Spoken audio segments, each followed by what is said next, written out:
அனைவருக்கும் கணித வணக்கம். இப்போ பார்க்க போகிற கணக்கு வகுப்பு 8க்கு உள்ள கணக்கு ஸ்லாஷ் மாதிரி வினா தொகுப்பில் 23வது கணக்கை பார்க்க போகிறோம்.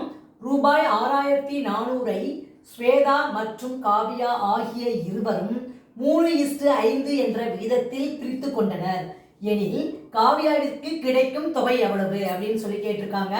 மொத்த தொகை எவ்வளவு? ரூபாய் 6400. அதில் விகிதம் எத்தனை கொடுத்துருக்காங்க? 3:5 கொடுத்துருக்காங்க.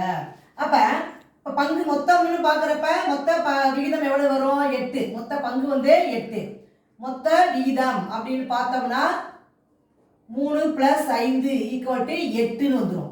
இப்போ நமக்கு கேட்கப்பட்ட கேள்வி என்ன? காவியாவுக்கு கிடைக்கும் தொகை. இப்போ காவியா அப்படின்னு போட்டோம்னா அவளுக்கு கிடைக்கிற தொகை எவ்வளோ வருது அப்படின்னா மொத்த தொகை 6400 இன்ட்டு அவளுக்கு எத்தனை பங்கு? 5 பங்கு. அப்போ 5/8, 8ல் 5 பங்கு. இதை சுருக்கிட்டு நம்ம ஆன்சர் போட போகிறோம்.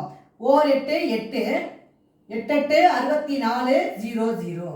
அப்போ 800 இன்ட்டு 5 பெருக்கும் பொழுது 8 5 40. இந்த 2 பூஜ்ஜியத்துக்கு 2 பூஜ்ஜியத்தை போட்டுட்டோம்.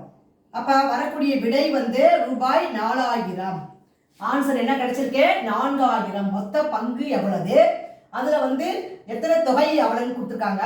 அதில் காவியாவுக்கு கிடைக்கும் தொகை எவ்வளவுன்னு கேட்டிருக்காங்க. அவளுடைய பங்கு 5. அப்போ 8ல் 5 மொத்தத்தில் 5 பங்கு அப்படின்னு பார்க்குறப்ப இதை அடித்து சுருக்கி போடுறப்ப வரக்கூடிய விடை ரூபாய் 4000. therefore காவியாவிற்கு கிடைக்கும் தொகை ரூபாய் 4000. இந்த கணக்குக்குரிய விடை ரூபாய் 4000. புரிச்சுங்களா?